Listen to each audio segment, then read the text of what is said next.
교독합니다. 창세기 38장 1절부터 11절까지 말씀 한 절씩 교독합니다.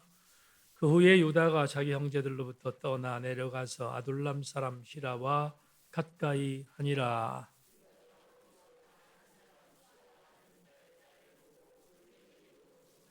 그가 임신하여 아들을 낳음에 유다가 그 이름을 엘이라 하니라. 그가 또 다시 아들을 낳고 그 이름을 셀라라 하니라. 그가 셀라를 낳을 때 유다는 고십에 있었더라.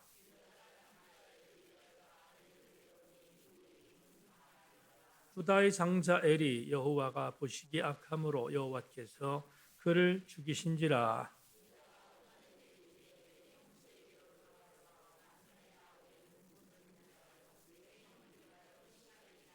오나니 그 씨가 자기 것이 되지 않을 줄 알므로 형수에게로 들어갔을 때에 그의 형에게 씨를 주지 아니하려고 땅에 설정하매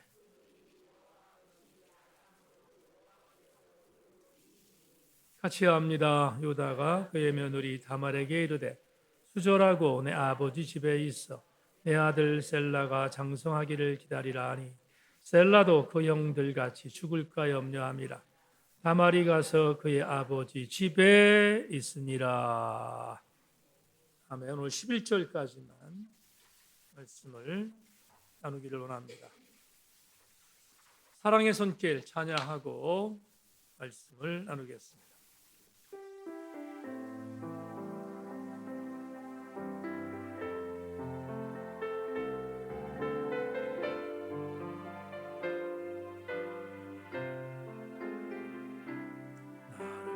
해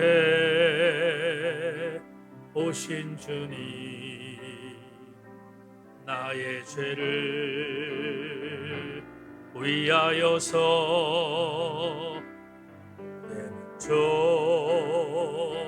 대민족들에게 잡히시던 그날 밤에 아무런 말도 없이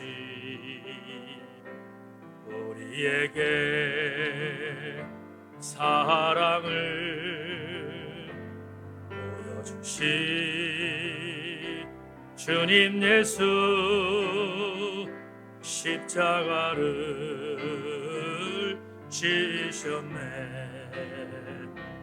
그러나 언젠가 주님을 부인하며 원망하고 있을 때에 나에게 오셔서 사랑의 손길로 어루만지셨네. 거절할 수 없어 외면할 수 없어 주님의 그 손을 잡았었네. 주님의 사랑 뜨거운 눈물을 흘리고야 말았다네. 말씀에 기대고 싶시다. 인사합시다. 말씀에 기대고 싶시다. 무엇 때문일까? 이런 제목을 갖고 123번째 창세기 강해를 오늘 말씀을 줄여서 1절부터 11절까지 말씀 토대로 여러분과 함께 은혜의 시간을 갖겠습니다. 11월 한 달 우리 교우들의 범사가 하나님의 머무심이 있는 귀한 한 달 되기를 주의 이름으로 축원합니다. 자, 우리 성경 한번 볼까요? 성경 찾아봅시다. 지난주에 봤던 창세기 37장 36절 마지막 절을 한번 같이 읽겠습니다. 창세기 37장 36절입니다. 같이 읽습니다. 시작. 그 미디안 사람 그를 애굽에서 바로의 신하 친위대장 보디발에게 팔았더라. 아멘. 그리고 38장 넘어가서 39장으로 갑니다. 39장 1절을 보겠습니다. 39장 1절 같이 역시 읽겠습니다. 시작. 요셉이 이끌려 애굽에 내려가매 바로의 신이 친위 대장 애굽 사람 보디발이 그를 거리로 데리고 간 이스마엘 사람의 손에서 요셉을 산이라. 아멘. 자, 이제 좀 주목합시다. 지금 37장의 맨 마지막 절과 38장을 건너뛰고 39장이 첫 번째 절을 읽었습니다. 여러분에게 물어볼게요. 문맥이 맞습니까? 자, 다시 한 번만. 지금 무조건 따라하라고 해서 의미 없이 읽었는지 모르겠는데 지금 여러분과 함께 읽었던 창세기 37장 36절과 그리고 38장 건너뜁니다. 건너뛰고 이어서 나오는 39장 1절을 읽었잖아요. 지금 우리 같이 읽었는데 어때요? 문맥이 맞습니까? 맞죠? 아주 자연스럽지요. 그러면 우리가 이런 생각을 하게 됩니다. 37장 36절 마지막 절 다음에 39장 1절이 와야 맞습니다. 맞죠? 그렇습니다. 그런데 생뚱맞게 뭐가 들어갔습니까? 38장이 들어가 있습니다. 그래서 참 곤란한데요. 왜 곤란하냐면 이 38장은 요셉의 스토리, 지금 우리가 37장 36절과 39장 1절에 대한 부분을 읽었으니까 이렇게 문맥이 맞는데 갑자기 생뚱맞게 38장이 공부하겠습니다만 전혀 생뚱맞은 다른 이야기가 38장에 들어가 있어요. 그래서 도대체 이게 뭐지? 왜 38장이 여기 들어가지? 왜 요셉의 스토리를 이렇게 틀어놨지? 하는 질문을 던져야 합니다. 더군다나 이제 2주 동안 38장을 보겠는데 38장은 설교하기가 정말로 난처한 그러한 메시지가 담겨 있습니다. 극단적으로 표현하면 시아버지와 며느리가 관계를 맺어서 아이를 낳은 스토리가 이 안에 들어가 있어요. 38장에. 그러니까 요셉의 이야기를 함께 나누다가 그냥 자연스럽게 39장으로 가면 좋겠는데 갑자기 설교하기조차도 읽기도 민망한 38장이 안에 들어가 있으니까 이걸 어떻게 해석해야 되지 하는 것이 설교자인 저에게도 고민이고 이 38장 읽어야 하는 우리 교우들도 마찬가지 난처함은 동일합니다. 그런데 우리가 일반적으로 말씀드리는 것처럼 창세기 38장은 분명히 구약 정경 39권 안에 들어가 있는 정경 글이거든요. 그러니까 의미 없이 기록하진 않았을 거다 하는 생각이 드는 거예요. 또 한 가지는 그러니까 함부로 38장이 난처하다고 해서 이걸 빼버리면 하나님 말씀을 감하는 일이 되는 거예요. 그러니까 어쩔 수 없이 불편하더라도 38장을 해석하지 안 되는 텍스트다라는 걸 전제합니다. 설교 준비하다가 성령님께 지혜를 간구했습니다. 성령님, 어떻게 38장을 해석해야 될지 지혜를 주십시오라고 기도하고 38장을 오늘 설교 준비했는데 최선을 다해보겠습니다. 왜냐하면 성령께서 도와주실 줄로 믿기 때문입니다. 오늘 38장 한번 여러분 2주 동안 볼 거예요. 이번 주와 다음 주에 볼 텐데 2주 동안 이런 내용이 이 안에 있구나 하는 것을 한번 우리가 접근해 보기를 원합니다. 자, 요셉이라는 동생을 애굽에 내려가던 미디안 장사들 이스마엘의 장사치에게 팔아넘기자라고 제안했던 형은 유다였습니다. 기억나시죠? 유다가 팔아넘기자고 했습니다. 그래서 유다의 제안을 받고 물론 제일 균형 있던 루벤은 없었지만 모두가 동의해서 그래서 요셉을 애굽에 팔았던 우리는 메시지를 우리는 37장에서 함께 연구했습니다. 그런데 오늘 잠시 이 요셉의 스토리를 중단하고 요셉을 팔아넘기자고 했던 형 유다의 메시지가 38장에 있습니다. 그러면 유다의 메시지가 이 안에 왜 들어가 있지? 이에 대한 부분들을 생각하면서 오늘 우리가 38장을 연구해 봐야겠는데 대단히 의미심장한 구절 1절에 있습니다. 다 같이 38장 1절을 보겠습니다. 같이 읽습니다. 시작. 그 후에 유다가 자기 형제들로부터 떠나 내려가서 아둘람 사람 히라와 가까이 하니라. 자, 지금 38장 1절 읽었습니다. 제가 의미심장하다고 말씀드린 이유는 그만한 이유가 있습니다. 지금 유다의 아버지였던 야곱과 유다의 부족 공동, 그러니까 야곱의 부족 공동체입니다. 여기까지 포함했던 야곱의 부족 공동체는 가나안 땅에 척박한 땅이긴 합니다만은 헤브론이라는 곳에 거주했습니다. 그리고 그 헤브론을 야곱과의 부족 공동체로 만들어서 생활을 했는데 어느 날 갑자기 오늘 본문에 있는 말씀 그대로 말하면 그 후에 좀 이따가 제가 그 후에를 설명할게요. 그 후에 유다가 야곱의 가족 공동체를 이탈합니다. 그러니까 헤브론 공동체에서 빠져 나옵니다.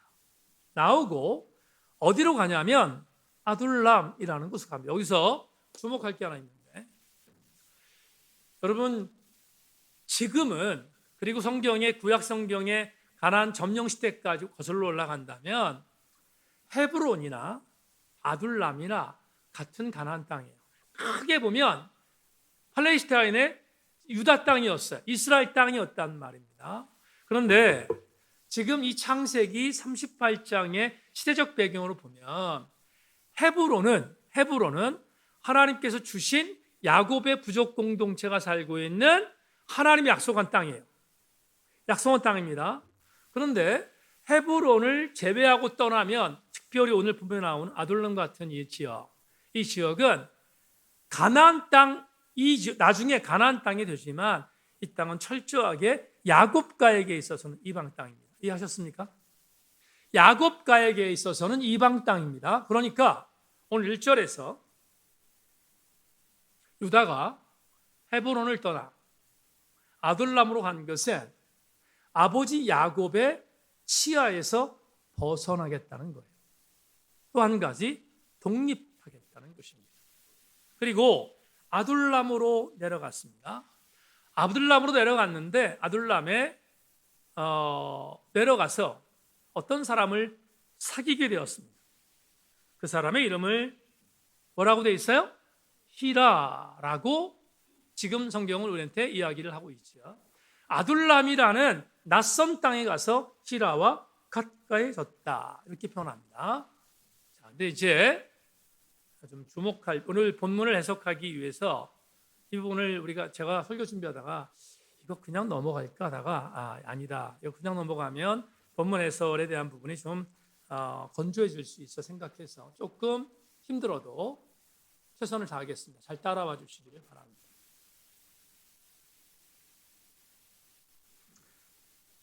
오늘 본문 1절에 그 후에라고 되어 있습니다. 맞죠? 그 후에는 언제를 말할까? 언제가 그 후일까라고 창세기 저자가 오늘 본문에서 말했을까? 결론만 말합니다. 결론만. 요셉을 팔아 넘긴 후입니다. 요셉을 팔아 넘긴 이후 자, 요셉은 애굽으로 갔을 거고요. 그리고 유다를 비롯한 형제들은 아버지에게 갔을 거 아니에요. 다시 헤브론 시대가 헤브론이라는 땅에서 생활하던 그 시기였는데 그때 시대적 연표를 한번 추론해 보겠습니다. 여러분 야곱이 바단 아람이라는 곳으로 도망가서 20년을 삽니다. 기억 더듬으세요. 20년을 삽니다. 그런데 20년을 사는 동안에 야곱이 결혼을 하지요. 첫 번째 아내를 맞이했습니다. 누구죠? 레아입니다. 근데 레아라는 이 아내를 맞이할 때까지 바단 아람에 가서 곧바로 결혼한 게 아니라 몇 년이 흘렀어요? 7년이 흘러. 오늘 이렇게 다 대답들을 잘하지? 물론 요약이 있어서 그런가? 하여튼 7년이 흘렀습니다. 7년 만에 레아를 얻었습니다. 7년 만에. 자, 그런데 그 레아를 통하여 4명의 아들을 얻습니다. 첫 번째 르우벤, 두 번째 스불론, 시므온, 그 다음에 세 번째 레위, 그 다음에 마지막 유다를 얻습니다. 자, 그러면 이 4명의 아들을 얻었다라는 걸 전제합니다. 그러면 이게 여러분 추론하는 거예요. 자, 레아를 7년 만에 얻었습니다. 7년 만에 얻었습니다. 그러면 첫 번째 아들을 낳았다 했을 때 첫 번째 아들, 두 번째 아들, 세 번째 아들, 그리고 유다가 몇 번째 아들? 4번째 아들이에요. 그러면 아무리 붙잡아도 유다를 아들로 얻으려면 몇 년이 지나야 돼요? 계산이 안 되나? 나는 계산이 되는데 다시 한 번만. 보통 한 아들, 우리가 일반적으로 편안하게 말할 때 연년생 그렇게 칩시다. 연년생으로 합시다. 성경은 그렇게 자세히 나와 있지 않지만 그렇게 보는 거예요. 연년생으로 볼 때 유다를 4번째 아들로 야곱이 얻었어요. 그러면 7년이라는 세월이 지난 뒤에 야곱이 레와와 더불어 가정을 이루고 첫 번째 아들 루벤을 얻었다는 걸 전제할 때 유다는 몇 년이 지난 뒤에 얻을 수 있었어요? 4년이 지나야 얻을 수 있어요. 맞습니까? 맞습니다. 그러면 적어도 유다는 바단 아람의 야곱이 거했을 때 추측하기로는 약간의 차이는 있겠지만 추측하기로는 약 11년 만에 얻은 아들입니다. 맞죠? 11년 만에 얻은 아들입니다. 자, 또 한 번 여러분들과 이제 복습하는 거예요. 근데 바단 아람에서 야곱이 삼촌 라반과 함께 거했던 시기는 몇 년? 20년이라고 했습니다. 그러면 산술적으로 계산을 해보는 거예요. 쫙쫙쫙쫙 하면 맞아요. 왜? 지금 적어도 야곱의 아들들을 낳았는데 11남 1녀까지 낳았어요. 바단 아람에서. 그렇다면 적어도 20년이라는 세월 동안 우리가 이런 추측을 하면 좀 그렇습니다만은 야곱은 그냥 낳다가 20년 보낸 거예요. 아들들 낳다가 20년을 보낸 것과 똑같다 이 말이에요. 자, 그러면 왜 이걸 여러분에게 말씀을 드리냐면 시기를 한번 추측해 보려고 합니다. 자, 라반과 야곱이 20년을 함께 있었습니다. 그러면 적어도 이런 생각이 듭니다. 우리가 유다의 나이를 한번 추측해 보는 거예요. 유다의 나이를 추측해 볼 때 야곱이 첫 아들을 얻고 난 뒤에 고향까지 가는데 걸린 시간은 20년이라고 했으니까 약 13년이 흘렀을 거예요. 맞습니까? 따라오셨죠? 13년이 흘렀을 것입니다. 그러면 우리는 이런 추측을 해야 돼요. 아주 공교롭게 유다는 아버지를 따라서 아버지의 고향으로 갔을 때 그의 나이는 절대로 13세를 넘으면 안 돼요. 13세를 넘으면 그건 시기적으로 맞지 않는다 이 말이에요. 13살 어간이었을 추론이 가능합니다. 이해하셨습니까? 13살 정도 됐을 유다를 우리는 추론할 수 있습니다. 그러면 우리는 요셉이 유다의 동생이었다는 걸 전제할 때 요셉은 그보다 훨씬 더 나이가 어렸을 것입니다. 그렇죠? 어렸을 것입니다. 그런데 학자들은 이런 얘기를 합니다.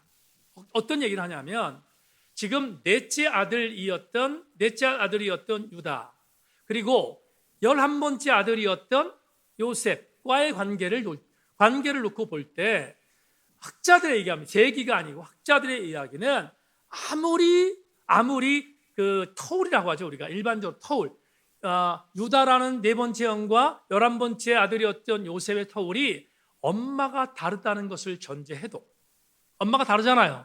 엄마가 다르다는 걸 전제해도 아무리 못해도 두 사람의 나이 차는 10살을 넘어가지 않았을 것이다 라고 추론하는 것이 학자들의 의미입니다. 그러면 자, 이제 막바지에 왔습니다. 잘 보세요. 우리는 이미 창세기 37장 2절에서 요셉이 형들에 의해서 애굽으로 팔려갈 때 나이가 17세라고 했습니다. 17세. 그러면 유다라는 형과 지금 추론했습니다. 아무리 나이 차이를 많이 해도 10살 미만이라는 걸 전제할 때 그러면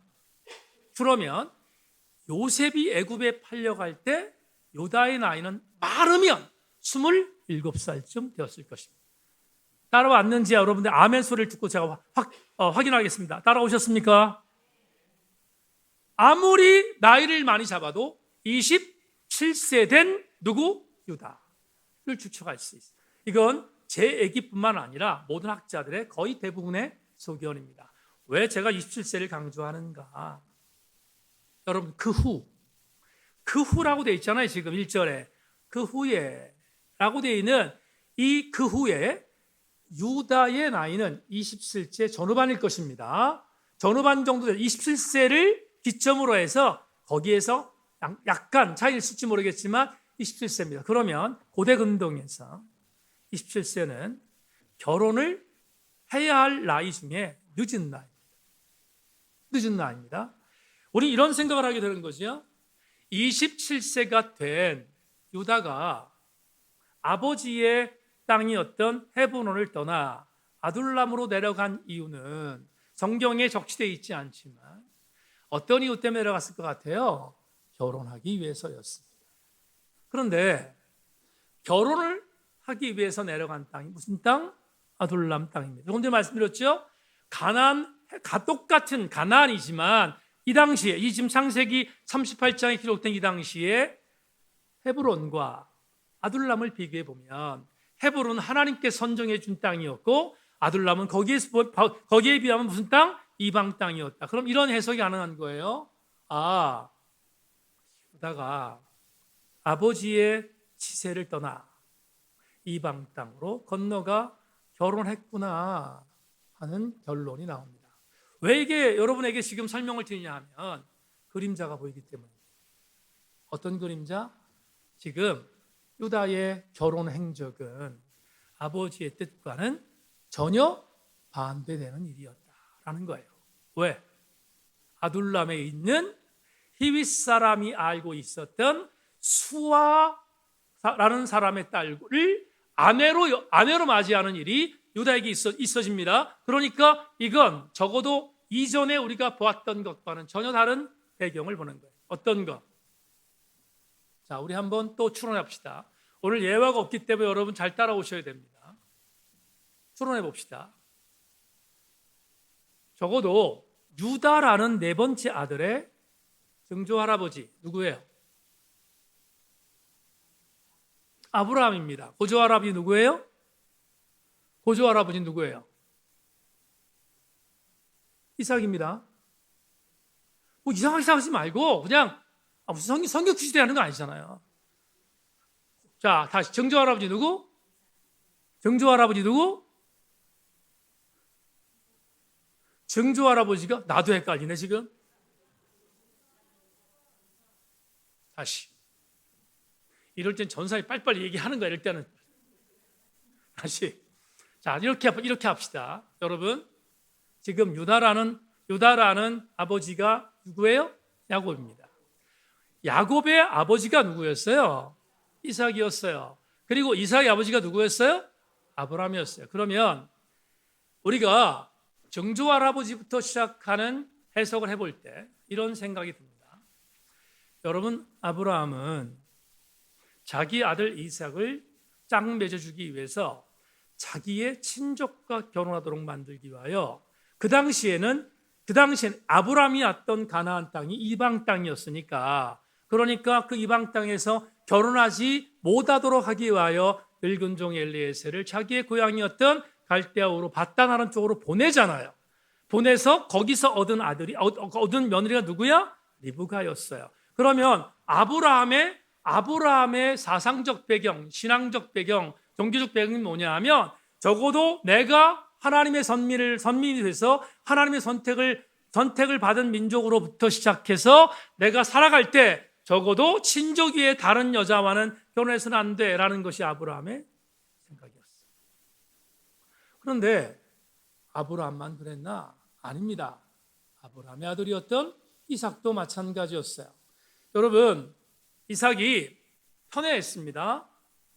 편애해서 어쩔 수 없이 쌍둥이를 낳지만 편애해서 야곱이 어쨌든 간에 사랑받는 아들처럼 여겨져서 그를 도피시킬 수밖에 없는 상황이 됐습니다. 그런데 편애했던 아들을 마따나로 도피시켰던 것을 보았던 진짜 장자였던 아들 에서가 기분 나빴어요. 기분 나빠서 그가 어머니와 아버지를 속썩이는 방법이 뭐지? 생각해 보니까 아버지와 어머니의 뜻과 반대되는 결혼을 하는 것입니다.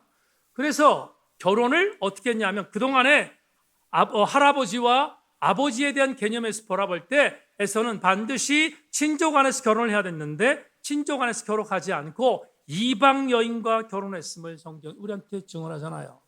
그러면 오늘 자기의 선조들었던 증조할아버지와 고조할아버지를 통하여 배웠던 내용을 바라보면 오늘 본문에 나오는 유다 역시 자기들의 조상들의 뜻과는 전혀 반대되는 신앙적으로 전혀 어울리지 않는 반대되는 방향으로 결혼했음을 본문이 우리한테 암시하고 있어요.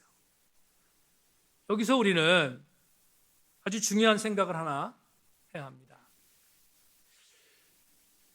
적어도 오늘 본문에 나오는 유다의 행적을 38장에서 삽입한 이유는 뭘까? 삽입한 결정적인 이유가 뭘까? 유다의 행적에 대한 부분에 있어서의 경각심을 우리에게 주기 위해서이겠지요. 그럼 어떤 건가?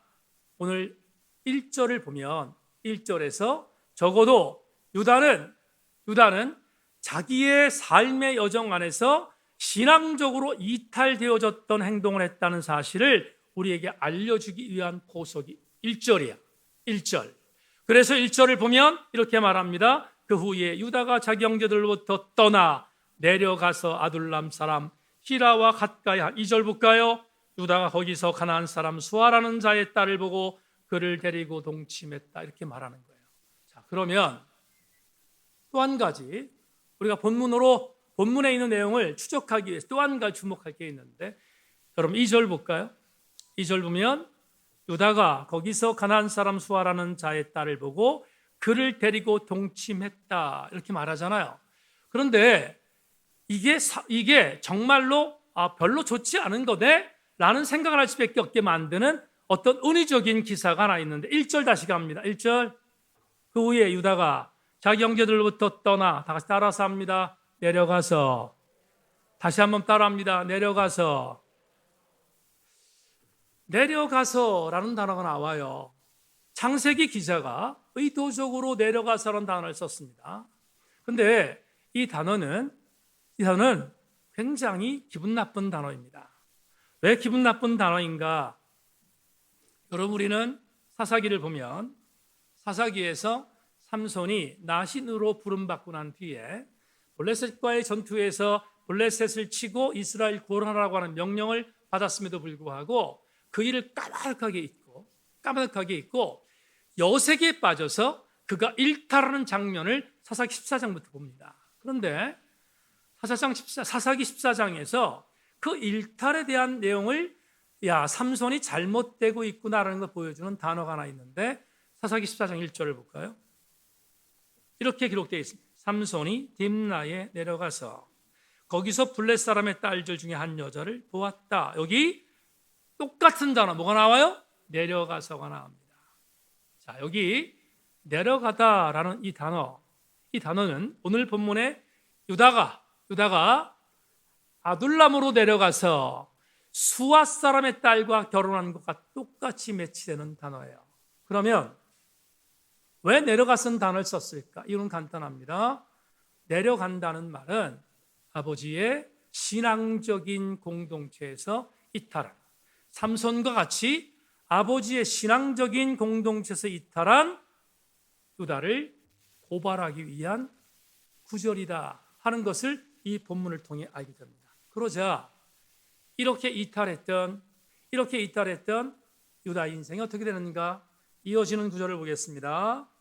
여러분, 오늘 본문의 7절을 한번 보겠습니다. 7절 다 같이 함께 읽겠습니다. 시작. 유다의 장자 엘이 여호와가 보시기에 악함으로 여호와께서 그를 죽이신지라. 자, 설명을 잘 들으세요.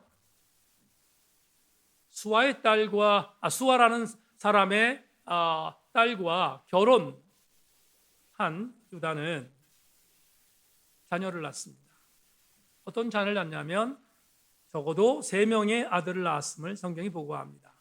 첫째 아들의 이름을 엘이라고 하고, 둘째 아들의 이름을 오난이라 했으며, 셋째 아들의 이름을 셀라라고 했습니다. 그런데 결혼을 했던 이 유다가 아들들을 낳는데 아들들도 장성해서 또 결혼을 할 나이가 됐습니다. 그래서 첫 번째 아들부터 결혼을 하게 만듭니다. 장자였던 애를 결혼시키기 위해서 우리가 너무나 유명한 다말이라는 여자와 붙여줍니다. 그래서 결혼을 했습니다. 결혼했는데 7절에 조금 전에 읽었던 7절에 보니까 이런저런 어떤 설명이 없이 하나님이 애를 죽였다 이렇게 말씀합니다. 그러면서 애를 죽였는데 왜 죽였는가? 한 가지가 나와요. 하나님 보시기에 악했기 때문이다 이렇게 표현합니다. 엘이 죽었습니다. 죽었는데 이 당시 고대 근동에는 형사취수라는 법이 있었습니다. 형사취수는 뭐냐면 형이 죽으면 둘째 아들이 형수를 취하여 계대를 잇는 것입니다. 반대로 이런 경우도 있었습니다. 만에 하나 동생이 계대를 이루지 못하고 죽었습니다. 그러면 제수씨를 형이 취하는 것입니다. 이걸 형사취수법이라고 하는데 이유는 한 가지입니다. 이 당시에는 시족공동체였기 때문에 시족공동체라는 것은 본인의 친족 계열에 있어서의 그런 아들, 딸들을 낳도록 만드는 것을 이어가게 만드는 것. 그게 형사취수법입니다. 그런데 오늘 엘이 죽었습니다. 엘이 죽었으니까 아버지 유다는 어쩔 수 없이 둘째 오난에게 네 형수를 취해라 라고 명령했습니다. 그런데 여러분, 둘째 오난이 악을 행했습니다. 하나님이 악을 행한 오난도 죽이셨다. 여기서 여러분과 구현을 좀 하겠습니다. 바른 속도로 말씀드리겠습니다. 엘이 무슨 잘못을 했지? 엘이 어떤 잘못을 했길래 하나님이 죽이셨지? 많은 학자들이 이렇게 말합니다. 적어도 엘이라고 하는 이 장자가 다말을 아내로 맞이했는데 이 아내와 함께 부부관계를 맺지 않았다. 그래서 부부관계를 맺지 않으니까 이런 경우, 여러분 말씀드리겠습니다만은 유다라는 이 계보를 통하여 우리 구주 예수 그리스도께서 탄생하시잖아요. 그런데 너무 비약해서 학자들이 이렇게 말하는 사람도 있습니다. 그래서 만약 이 엘이 정말로 범했던 죄는 뭐냐 하면 엘은 예수 그리스도의 구속사를 방해했기 때문에 하나님이 그를 치셨다 이렇게 해석합니다. 그런데 과유불급입니다. 저는 동의하기 좀 어렵습니다. 너무 비약이 심합니다. 성경 어디에도 엘이 예수 그리스도와의 어떤 관계를 갖고 그렇게 했다고 해석하는 것이 다른 성경에 나오는 거 없기 때문입니다. 그런데 오난은 분명합니다. 오난은 왜 하나님께서 죽이셨을까? 형사취수법을 거부했기 때문입니다. 왜 형사취수법을 거부했는지 우리가 주석 하나를 한번 여러분께 읽어드리겠는데 한번 주석을 보시길 바랍니다. 자막이 나옵니다. 오난은 형수와 동침을 해서 낳게 될 아이가 자신의 아이가 아니라 형의 아들이 될 것에 불만을 품고 관계를 가질 때마다 정자를 흘려보냈다. 오난의 생각은 이러했다. 형제가 셋이다가 둘로 줄었으니 자신이 이어받을 유산이 그만큼 많아졌을 뿐 아니라 형이 죽었으니 둘째인 자기가 마지가 되었다. 마지는 다른 형제에 비해 2배의 유산을 받을 수 있었다. 그러므로 아버지 재산의 3분의 1을 받을 수 있었다. 그런데 죽은 형의 아들이 태어난다면 자신이 받게 될 유산이 4분의 1로 줄게 된다. 그러므로 더 많은 재산을 받기 위해 이런 짓을 한 것이다. 송병헌 교수의 이 주석을 읽다가 설득력이 있다 생각했습니다. 그럴 수 있겠구나. 오난이 왜 형수를 취하지 않았는가? 자기의 재산이 줄어들 것 때문에 걱정해서. 그리고 또 한 가지, 아무리 그래도 자기가 형수를 취해서 낳은 아들이 법적으로는 자기 형의 아들이 되기 때문에 그 일을 하기 싫어서 형수와 관계를 맺지 않았다. 이게 하나님 보시 악을 행한 것이다라는 것은 설득력이 있습니다. 그래서 오난의 범죄는 분명히 이해가 되지만 엘의 범죄에 대한 것은 답이 없습니다. 모릅니다. 왜 그랬는지, 왜 하나님 그렇게 했는지 모릅니다. 여하튼 그랬습니다. 그러자 마지막으로 설계 마지막 부분입니다. 엘도 죽었습니다. 오난도 죽었습니다. 막내가 있습니다. 막내 이름이 셀라인데 셀라에게 지금 자기의 며느리 다말을 주어야 합니다. 그런데 유다가 걱정됐습니다. 어떤 걱정? 혹시나 다말에게 내 아들 막내도 죽으면 내 대가 끊긴다는 생각을 했습니다. 그래서 포장합니다. 며느리에게 말합니다. 며느리야, 너 친정집에 가 있어. 친정집에 가 있다가 막내가 장성하면 너한테 줄 테니까 그때 와라 라고 포장했지만 오늘 본문이 말하죠? 뭐라고 말합니까? 이렇게 말합니다. 유다는 자기의 막내 아들 셀라가 죽을까 봐 자기 며느리를 내친 것이다 라고 성경이 기록하고 있음을 오늘 본문 11절까지 해서 우리가 얻게 됩니다. 자, 여러분, 저도 오늘 설교를 준비하다가 이 설교에 대한 부분에 대한 뭐라고 표현해야 될까요? 껄끄러움이 있었어요. 어떤 껄끄러움이 있는가? 유다가 일탈했고 유다의 아들들이 죽었습니다. 유다의 아들들이 죽었는데 막내에게 자기 며느리를 주지 않기 위해서 며느리를 내친 것, 도대체 여기서 무슨 교훈을 찾아야 되지? 심지어 다음 주 수요일 날은 더 걱정됩니다. 왜 걱정되냐면 다음 주 수요일 날 막내 아들을 주지 않기 위해서 숨기잖아요. 안 줍니다. 그런데 다말이 명석했습니다. 자기가 낳은 아들이 없다는 것을 알고 자기가 내려간 친정 지역에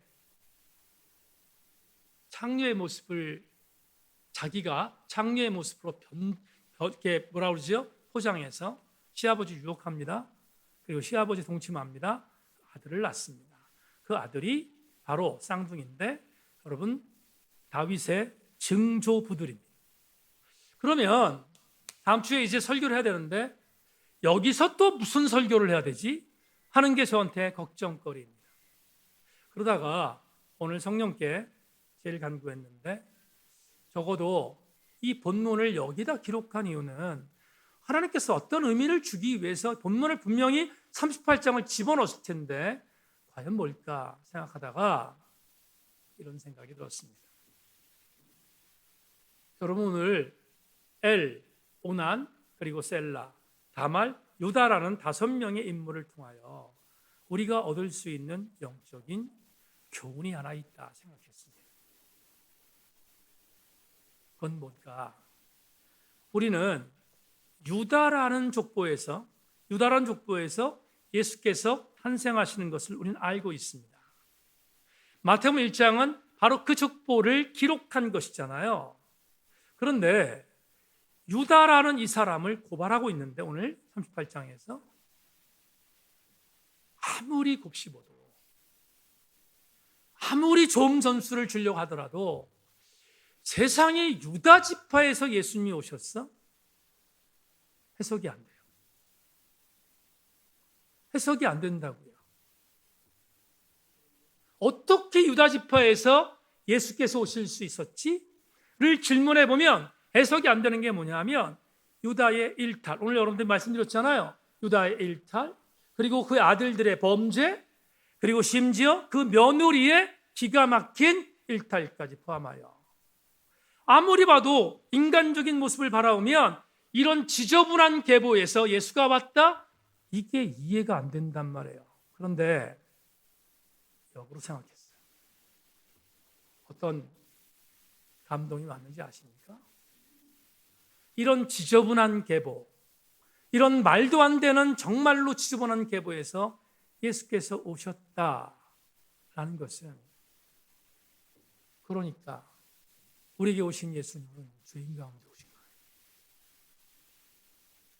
죄인 가운데 오셨다는 거예요, 주님이. 그러면 죄인 가운데 오셨다는 주님의 일하심을 우리의 이성으로 해석하면 이해가 안 되지만, 우리의 생각으로 계산하면 이해가 안 되지만, 이것을 하나님의 관점에서 해석하면 우리는 아멘해야 돼요.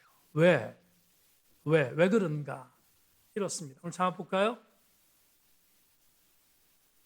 하나님의 일하심의 방식이 내 생각과 똑같지 않고 내 생각과 다르다고 성찰하면 우리는 그때부터 주님 앞에 우리의 머리를 숙일 수밖에 없습니다.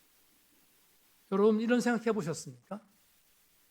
만에 하나 내 삶이 하나님이 생각한 삶과 동일하게 이루어져, 다시 한 번만, 내가 원하는 삶의 방향으로 주님이 그렇게 나를 맞춰주셨어.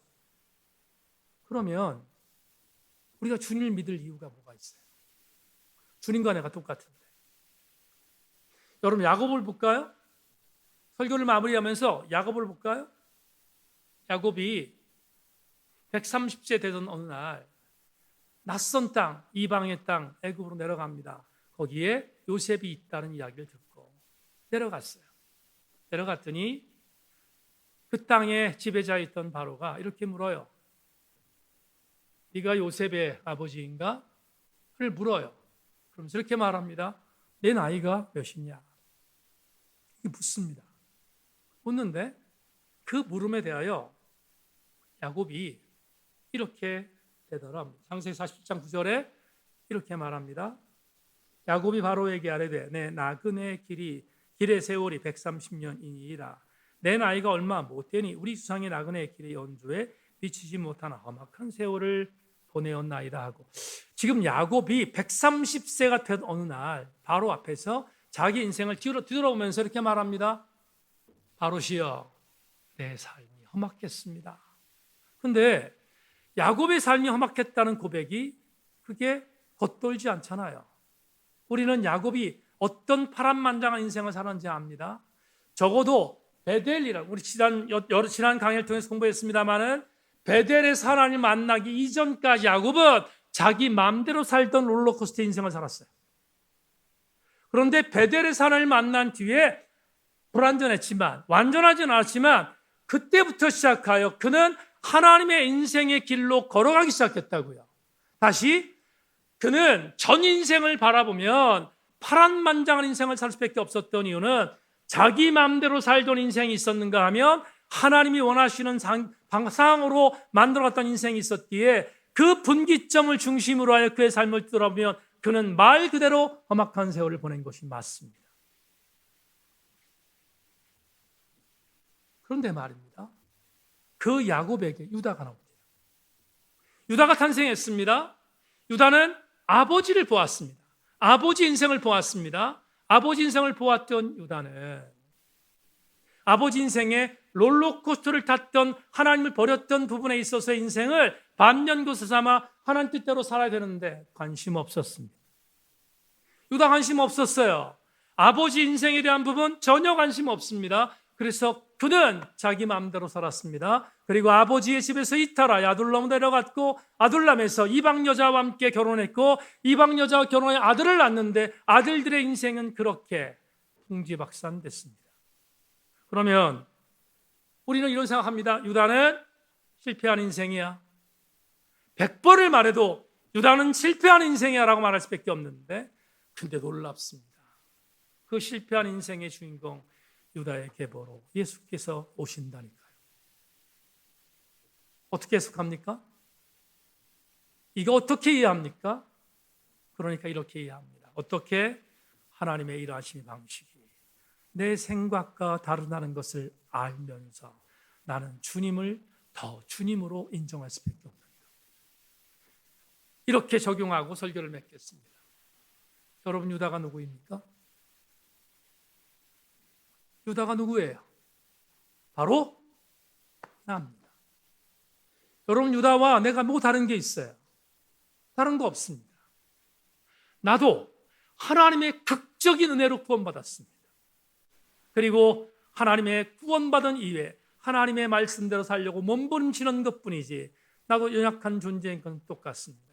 그런데 만에 하나 유다라는 기가 막힌 정말 더러운 계보를 통하여 내가 탄생하지 말 거야, 내가 그쪽 길을 안 갈 거야, 하나님 그 길을 허락하지 않았다면 얼마나 끔찍합니까?